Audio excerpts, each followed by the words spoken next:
நீங்கள் பார்த்து கொண்டிருப்பது உங்கள் RSKV யூடியூப் சேனல்.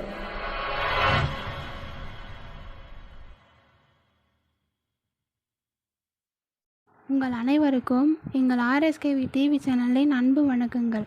இந்த புத்தகத்தின் பெயர் ஏடு. இந்த புத்தகத்தை எழுதியவர் திருமதி கா. அம்பிகா அவர்கள். இந்த புத்தகத்தை வாசிப்பவர் நான் உங்கள் திருமதி ரமா சதீஷ்குமார். இந்த ஆடியோவை உங்களுக்கு வழங்குவது உங்கள் RSKV டிவி சேனல். நீங்கள் ஏடு என்ற புத்தகத்தில் உள்ள பகுதி 176 வரை கேட்டிருப்பீர்கள். அதனைத் தொடர்ந்து இந்த வாரத்தில் பகுதி 177 கேட்போம். பகுதி 177. சதுர்வேதங்கள் என்றால் என்ன? பிரபஞ்ச சக்திகளில் 4 வித சக்திகள் இணைந்து உலகத்தையே படைத்துள்ளது. இச்சக்திகளுள் முன்னோடியாக விளங்குவது ஆதிபராசக்தி தான். ஆதிபராசக்தியின் மூலமே பிரம்மதேவன், மகாவிஷ்ணு, மகேஸ்வரன், சக்தி உட்பட 4 சக்திகளாயினர். இந்த 4வரே சதுர்வேதங்கள் என்றும் வர்ணங்களும் ஆவர்.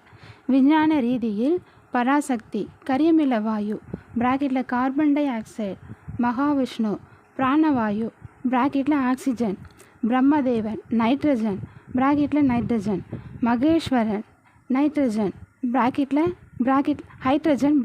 ஹைட்ரஜன்.